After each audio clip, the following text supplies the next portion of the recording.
السلام عليكم ورحمة الله وبركاته.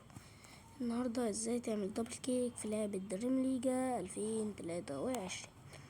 طبعا قبل حاجة من لايك واشتراك في القناة وتفعل زر الجرس وتحط لنا لايك، طبعا من اي زاوية انت عاوزها.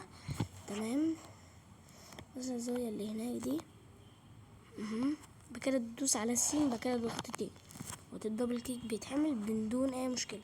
اوريها لكم تاني اهوت، تدوس على السين ضغطتين على الشاشة اهوت الدبل كيك اتعمل. واوريكم بقى من الزاوية التانية اهوت، اهو تدوس على الشاشة بعد كده ضغطتين.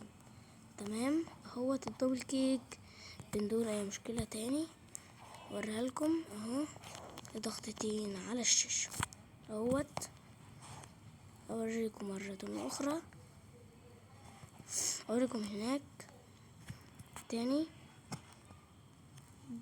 اهو السين وتدوس شاشة مرتين وبس. كده لو عجبك الفيديو ما تنساش تعمل لايك واشتراك في القناة، فعل زر الجرس وتحط لايك. ونشوفكم الفيديو الجاي، ويلا سلام.